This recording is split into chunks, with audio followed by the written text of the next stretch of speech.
Welcome to Le Weekend, the bonus extended podcast episode for France News Brief. In case you missed one of our dailies, we've put together a convenient way to catch up on the stories from the past week in France, plus additional content about something related to culture, art, history, or current events at the end. If you enjoyed our daily updates, you'll find everything you need right here in a seamless recap of the week's most important headlines. Perfect for those who want to catch up in just one episode, Le Weekend is designed to keep you informed and engaged with a lighter touch at the end. Let's dive in. This is the news for Monday, October 13th.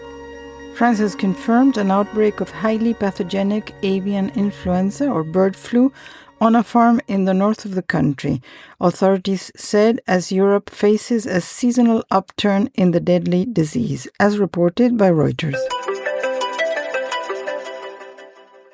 President Macron's reappointed Ronald Lescure as finance minister amid the budget turmoil. The French presidency announced Prime Minister Sébastien Lecornu's new cabinet lineup on Sunday, as reported by Reuters. Central Bank Governor François Villeroy de Galhau said that political uncertainty cost France between 0.4 and 0.5% in growth. De Galhau said the context is pushing households to save more and consume less, and businesses to wait to invest, as reported by Le Figaro. Nicolas Sarkozy learned the start date of his 5-year prison sentence. The former French president will serve his sentence at Paris's La Santé prison as of October 21st, after being convicted of criminal conspiracy over alleged Libyan funding of his 2007 campaign, as reported by Le Monde. President Macron traveled to Egypt on Monday to back the Gaza ceasefire deal. The French presidency did not say whether Macron would be meeting with U.S. President Donald Trump, who may also go to Egypt and who brokered the deal agreed by Israel and Hamas, as reported by Le Monde. A study published in September in the journal The Lancet ranked France as having the highest cancer incidence rates, with 389.4 cancer cases per 100,000 people. Cancer mortality rates, however, have been steadily declining in France, with 136.8 deaths per 100,000 people in 2023, compared to 184.7 in 1990. The trend reflects significant advances in medical care, as reported by Le Monde. French musical instrument makers said that generations of musicians are threatened by U.S. tariffs.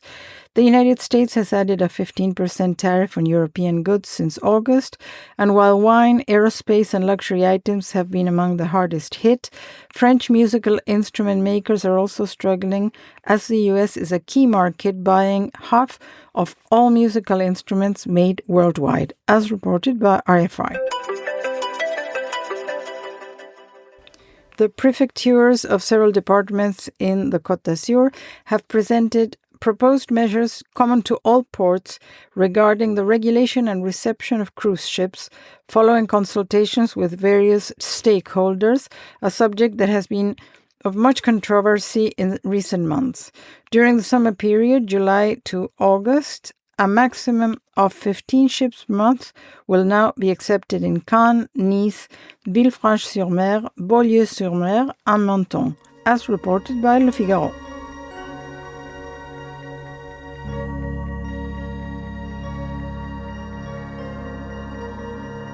This is the news for Tuesday, October 14th.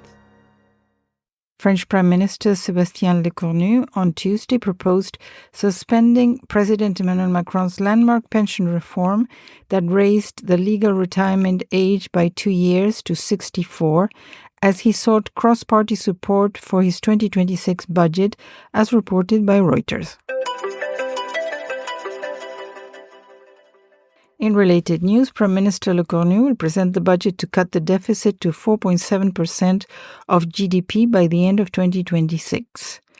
Lecornu aims to put an over 30 billion euro squeeze on the budget next year to get the fiscal deficit down, as reported by La Tribune.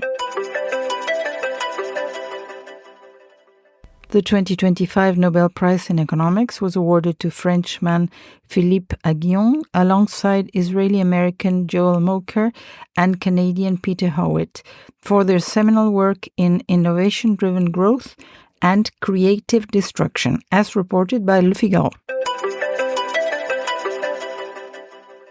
The France-UK migrant return agreement has been challenged in French courts.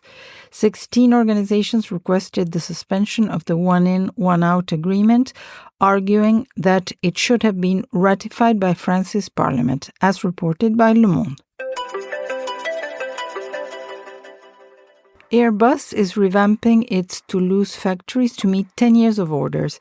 The aircraft manufacturer will expand its testing areas and factories by 18 hectares between now and 2028 to double production of the A321 and A350 aircraft after obtaining an exemption from climate legislation, as reported by Les Echos. This is the news for Wednesday, October 15th. France plans to borrow a record 310 billion euros, approximately 360 billion US dollars, on the markets in 2026.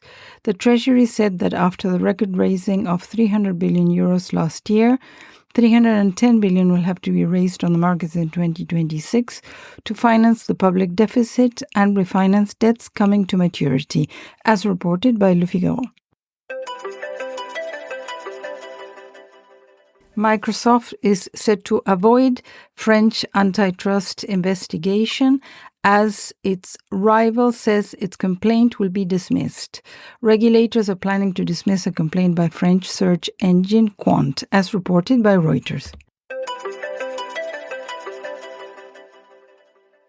3 French telecom operators, Orange, Iliad Group's Free and Bouygues Telecom, made a non-binding joint bid to buy competitor Altis's SFR operator at a valuation of 17 billion euros, approximately 19.7 billion US dollars.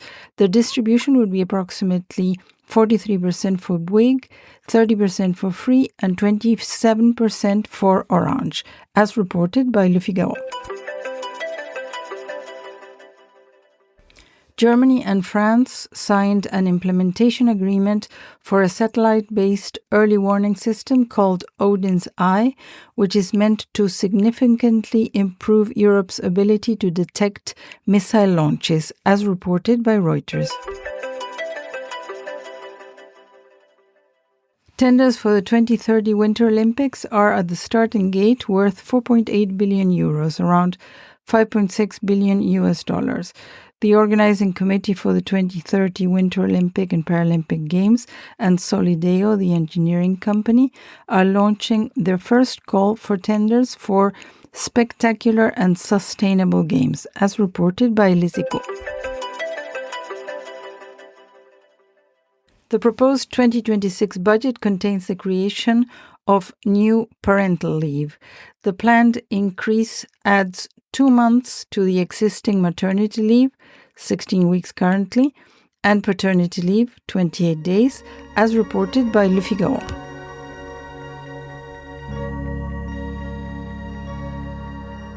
This is the news for Thursday, October 16th. French Prime Minister Sébastien Lecornu survived 2 no-confidence votes.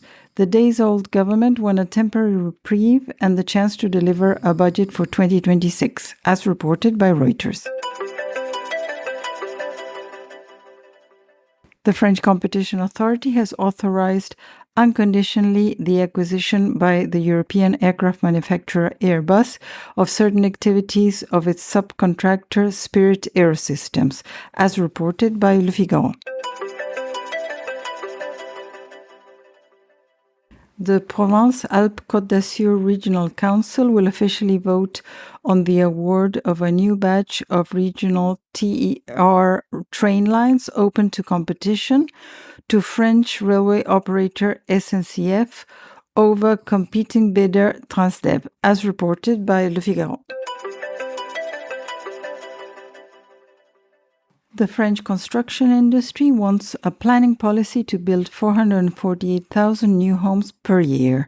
According to the central scenario in the study by the Data and Statistical Studies Department, the number of households will increase significantly between now and 2030 before beginning to stabilize, as reported by Le Figaro. China seeks stronger ties with France in a strategic dialogue. China expressed willingness to strengthen high-level exchanges with France in a strategic dialogue between Chinese Foreign Minister Wang Yi and France's presidential diplomatic advisor, according to a Foreign Ministry statement, as reported by Reuters. Paris auctioneers announced the sale of Renoir's portrait of his son as a toddler. The previous unlisted portrait by French Impressionist artist Pierre-Auguste Renoir, depicting his son Jean, who went on to become an Oscar-winning filmmaker, is set to go on sale on November 25th, as reported by Le Monde. France arrested 4 men suspected of plotting the assassination of a Russian dissident.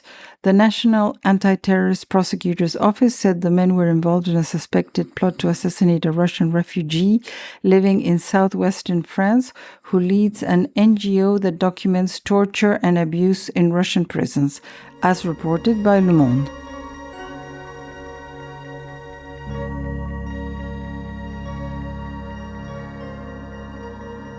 This is the news for Friday, October 17th.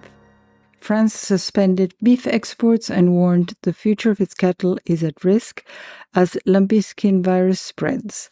The agriculture minister said livestock farming is under threat as the highly contagious lumpy skin disease sweeps through cattle farms for the first time in Western Europe, as more cases were reported near the Spanish border, as reported by Le Figaro. A jury in the U.S. found BNP Paribas liable for complicity in Sudan atrocities. The French bank is accused of contributing to atrocities committed under the regime of Omar al-Bashir, as reported by Le Monde. A Frenchman whose wife disappeared during the COVID-19 pandemic and whose body was never found was sentenced to 30 years in prison today for murdering her in a case that has gripped France, as reported by Le Monde. French luxury group LVMH will open 2 extensive Tiffany stores in Paris.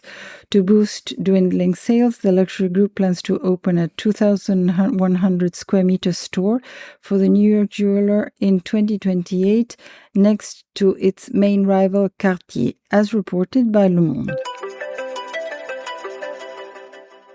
Amid political uncertainty, French households are saving at near-record levels, putting aside nearly 19% of their income since the start of the year. While the country has historically had a high savings rate, the increase reveals unease about the future and growing uncertainty around France's social safety net, as reported by RFI.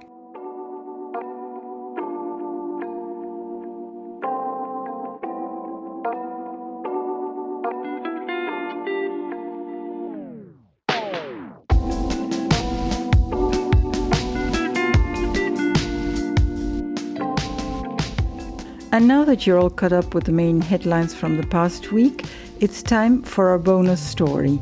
Today we're looking into a true crime case and why it was in the news this week. The Cédric Jubilard case shattered the quiet rhythms of southern France and became one of the country's most chilling unsolved mysteries in the early 2020s. What began as a simple missing persons report evolved into a years-long legal and media drama culminating on October 17th, when a French court sentenced Jubilard to 30 years in prison for the murder of his wife Delphine, even though her body was never found. The setting was Cagnac-les-Mines, a small town near Toulouse, a region of narrow lanes, rustic homes, and rolling fields. In the midst of the COVID-19 lockdown, it was supposed to be a safe haven. On the night of December 15, 2020, however, 33-year-old Delphine Jubilard, a nurse and mother of two, vanished without a trace.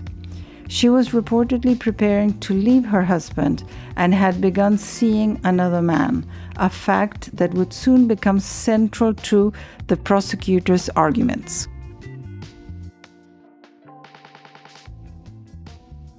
Her husband, Cédric, alerted police, saying he woke to find her missing, her phone gone, pajamas left on the heating rack. Their two children slept peacefully in the house, seemingly unaware that life as they knew it had just shattered. Back then, France was still under sanitary measures, including curfews related to the pandemic, used to quiet nights and confined anxieties, but this story cut through the silence. It merged the domestic with the terrifying, the image of a young woman evaporating from her own home. The press soon began referring to it as L'Affaire Jubilard, a label that would stick in the national consciousness, echoing cases like the Dupont de Ligonnès family murders and the affair Grégory Villemin, which similarly blurred lines between private and public mystery. Delphine's disappearance bore an unsettling resemblance to the Dupont de Ligonnès case of 2011, when a father vanished after allegedly killing his entire family in Nantes. Like Ligonnès, Jubilard projected a mixture of calmness and self-pity that baffled investigators. And as with the affaire Grégory in 1984, which concerned the drowning of a 4-year-old in the Vosges mountains that tore France apart with rumors, accusations, and false confessions, the Jubilard case reminded the public that truth once cloaked in emotion and gossip can become elusive for years. At first, the case seemed like a possible runaway situation. Delphine had expressed frustration with her marriage, sent affectionate texts to her lover, and even spoke of divorce. Police scoured the countryside, sewage drains, abandoned mines, and nearby woods. Nothing. But as months passed, investigators noted inconsistencies in Cédric's statements. He claimed they had argued over her phone late that night, then went to bed. But data retrieved from their home suggested otherwise. A neighbor reported hearing shouting around the time Delphine disappeared. Forensic experts found that Cédric had washed his car that same night and stopped short of calling the police until morning, behavior prosecutors later framed as calculated delay.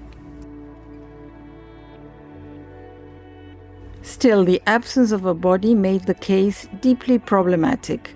There was no confession, no clear physical evidence of violence, no weapon, merely the cold void of Delphine's absence and the husband's unconvincing stoicism. Witnesses testified that Delphine, described by colleagues and friends as radiant, responsible, and dedicated, had drifted emotionally away from her husband. Her affair with another man, met online during lockdown, gave her an outlet for hope, the prospect of starting anew. Jubilard's jealousy reportedly intensified, turning sarcastic, then spiteful.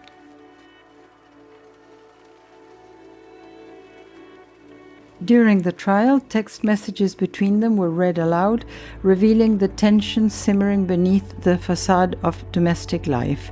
Cédric was said to oscillate between pleading and enraged bitterness. Investigators painted a picture of a man humiliated by losing control.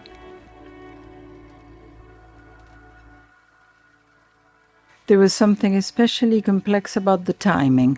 The COVID-19 crisis had confined people in their homes, amplifying existing tensions.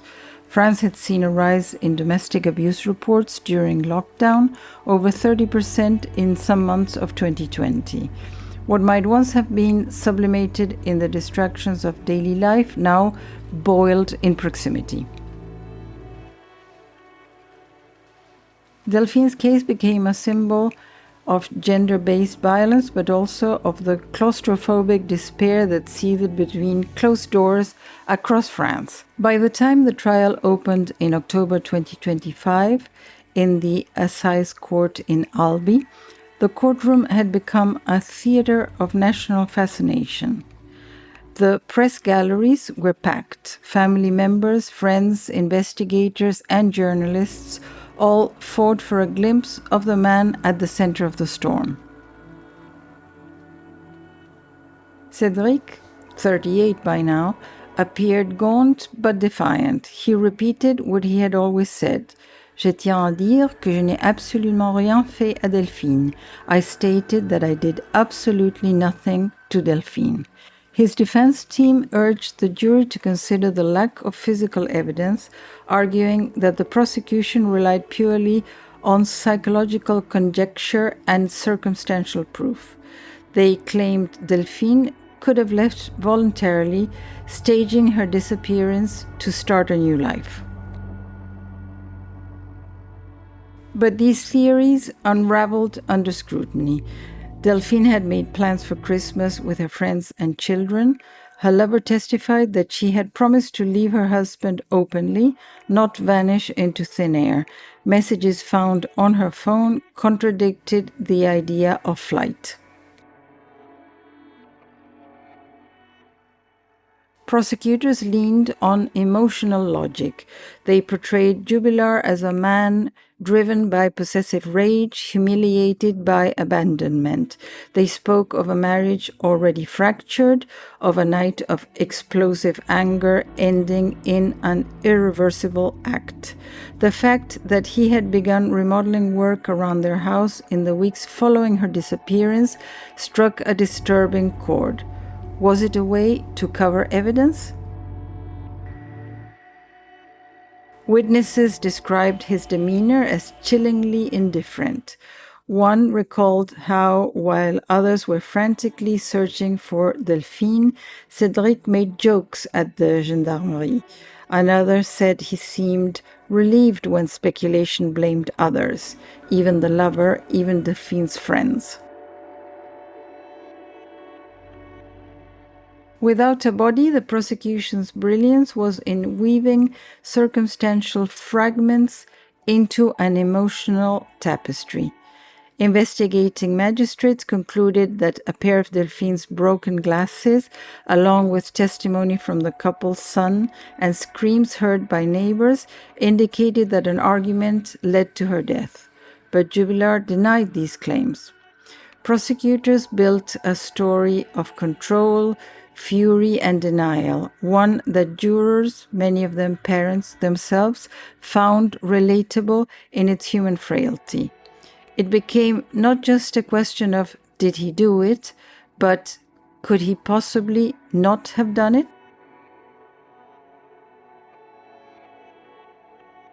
After days of deliberation, the court returned with its decision: 30 years in prison for the murder of Delphine Jubillar. For many, it felt like justice at last, albeit imperfect justice. The absence of a body left questions hanging in the air. Where was she? How had he hidden her? Could someone else somehow be involved? Cédric Jubillar's lawyers announced immediately that they intend to appeal, insisting the verdict rested on emotion rather than proof. Yet the symbolism of the judgment was powerful. It reaffirmed faith in the capacity of French justice to act even when certainty was murky, to name guilt in the face of silence. The Jubilar story carved itself into France's collective imagination as a parable about isolation, both emotional and physical. It reflected how modern intimacy, strained by social media and confinement, could implode.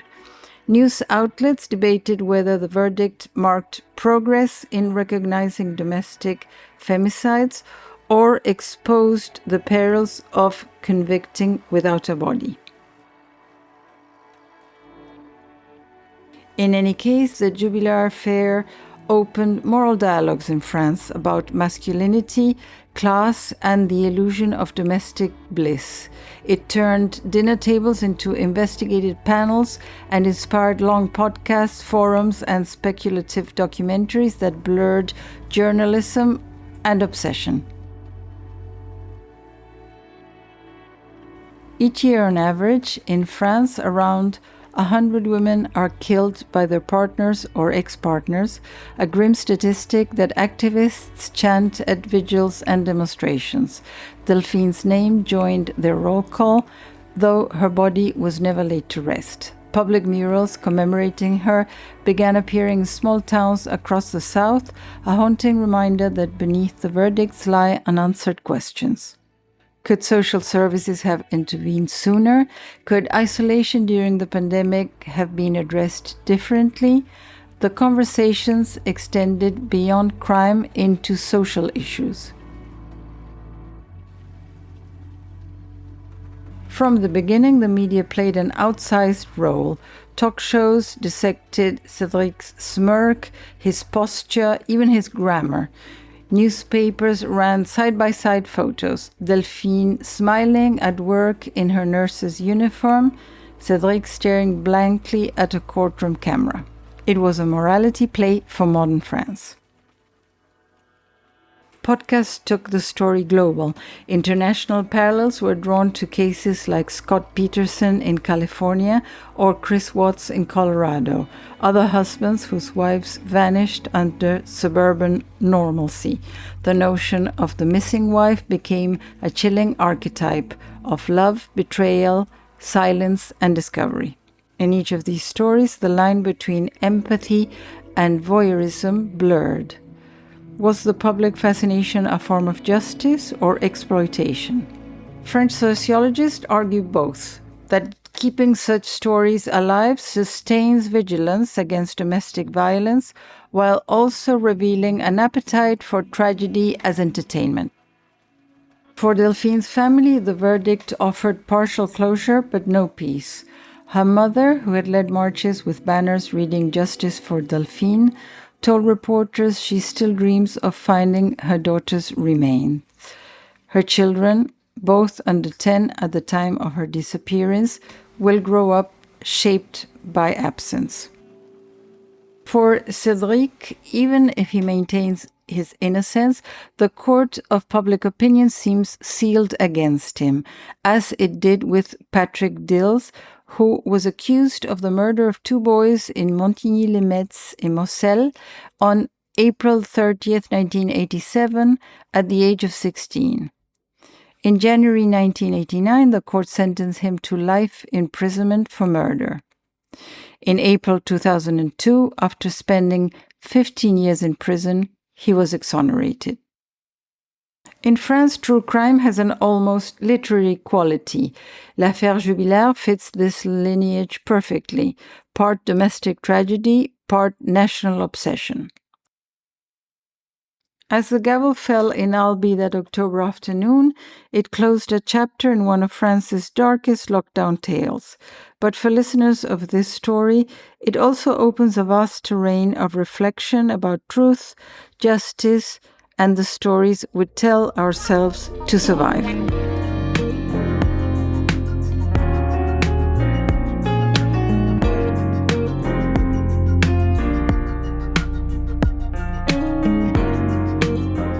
Thank Thank you for listening to Le Weekend, your one-stop destination for everything we covered this past week in France. Catch our daily France News Brief roundups of the main news in France every weekday, wherever you get your podcasts. Stay informed.